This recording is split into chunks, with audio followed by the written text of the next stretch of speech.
Hi, this is Rajesh from loosereels.com. In my previous video, I've talked about how we can leverage ChatGPT to write expressions in After Effects. Since the latest launch of Google's Gemini, I wanted to give it a try and see how much it is usable. In Gemini, what I found is that you can, instead of writing expressions, we can also create JSX scripts.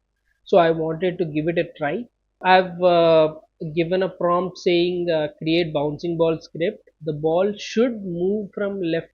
So I've made a grammatical error over there. Should move.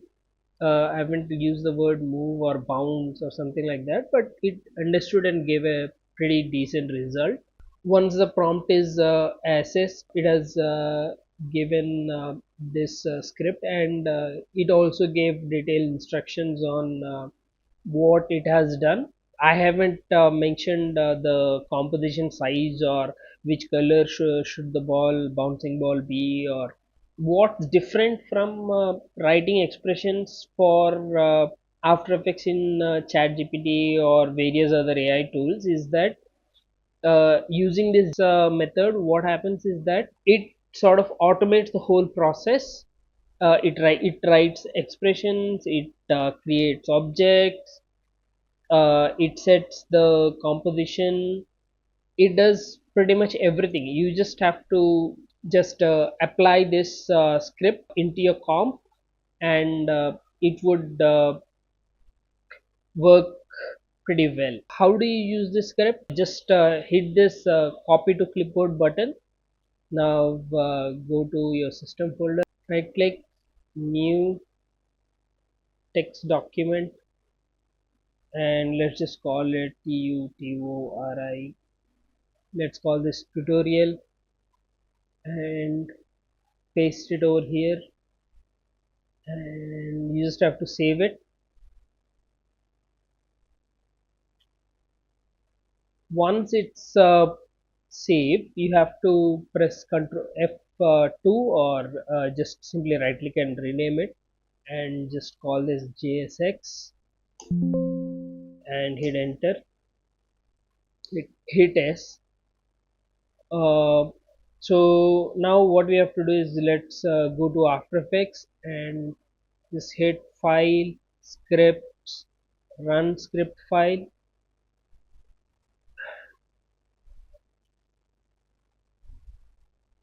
And here I have already created the bouncing ball, the JSX script previously. So I'm going to use that. Hit open,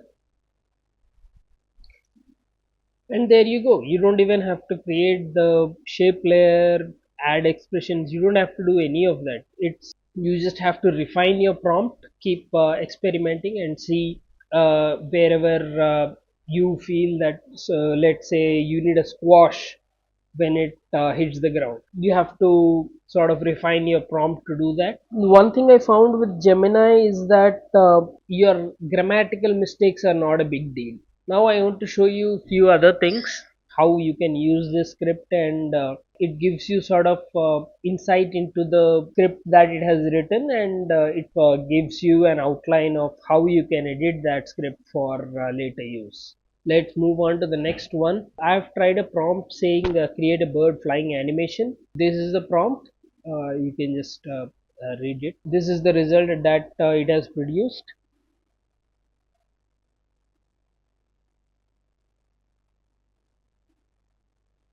So it's pretty decent. Once it has given this sort of result, I thought, okay, we can do a lot of stuff with this, but I was wrong.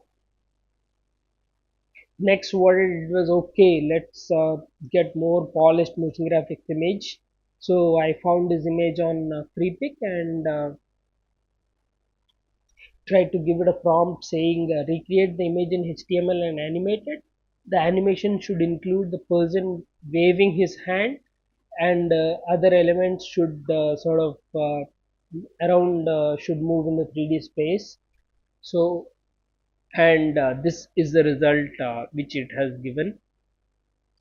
It kind of looks okay, but look at the person in this image. took inspiration from the colors and various aspects of it, but it didn't really animate the same image. It just created some other image. Let's close this. And this, I've given a prompt for 3D Earth with map. My prompt was not that great. That's why I think it has given this sort of a result. That's what I believe. It looks pretty promising for creating the JSX scripts. It's pretty great. It worked very well, but trying to sort of animate on images and other assets, uh, it's not that great right now, but I hope and wish that it gets better in the future. Let's close this. And next, used the same prompt on ChatGPT 5.1 right now. That's what I'm using, and this is the result.